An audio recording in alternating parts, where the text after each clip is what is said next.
ಶ್ರೀಧರ ಕಲ್ವೀರ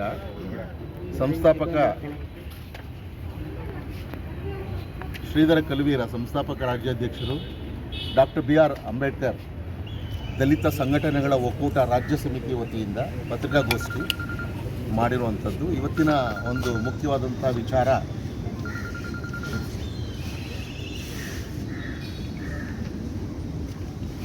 ಎರಡು 2019-2020 ಸಾಲಿನಲ್ಲಿ ಕರ್ನಾಟಕ ರಾಜ್ಯ ಸರ್ಕಾರದ ಅಧೀನದಲ್ಲಿರುವಂತಹ ಕರ್ನಾಟಕ ಕೃಷಿ ಮಾರುಕಟ್ಟೆ ಮಹಾಮಂಡಳಿ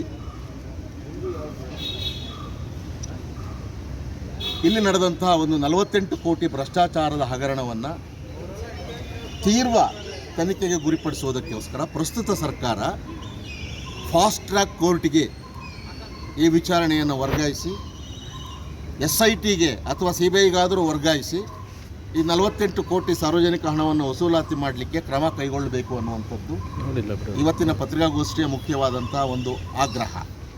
ಈ ಒಂದು ಹಗರಣ ಸದರಿ ಮಂಡಳಿಯಲ್ಲಿ ನಡೆದಂಥ ಒಂದು ಹಗರಣ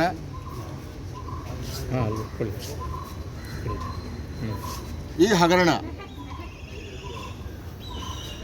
ಅಂದು ಕರ್ನಾಟಕ ರಾಜ್ಯ ಕೃಷಿ ಮಾರಾಟ ಮಂಡಳಿಯಲ್ಲಿ ನಡೆದಂಥ ಹಗರಣದಲ್ಲಿ ಅಂದು MD ಆಗಿದ್ದವರು IAS ಅಧಿಕಾರಿ ಕರಿಗೌಡ ಅವರು ಕಾನೂನು ಬಾಹಿರವಾಗಿ ಅವರು ಒಂದು ಆದೇಶವನ್ನು ಮಾಡ್ತಾರೆ.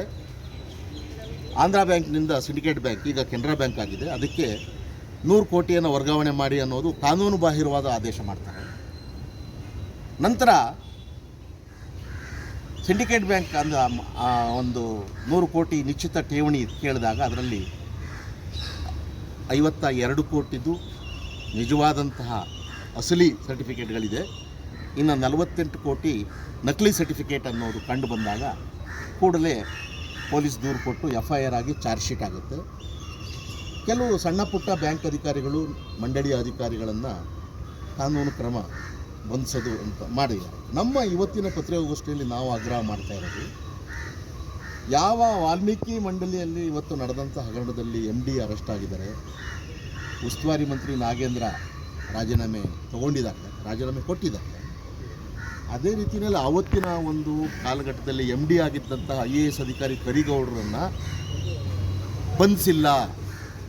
ಅವರು ಉದ್ದೇಶಪೂರ್ವಕವಾಗಿ ಸಿಂಡಿಕೇಟ್ ಬ್ಯಾಂಕಿಗೆ ವರ್ಗಾಯಿಸಿದ್ದಾರೆ. ಯಾಕೆಂದರೆ ಈ ಸಿಂಡಿಕೇಟ್ ಬ್ಯಾಂಕ್ ಮತ್ತು ಕರಿಗೌಡ ಇಬ್ಬರೂ ಕೂಡ ಹ್ಯಾಂಡ್ ಇನ್ ಹ್ಯಾಂಡ್ ಕೊಲ್ಲಿವುಡ್ ಆಗಿ 48 ಕೋಟಿ ಲೂಟಿ ಮಾಡಿದ್ದಾರೆ.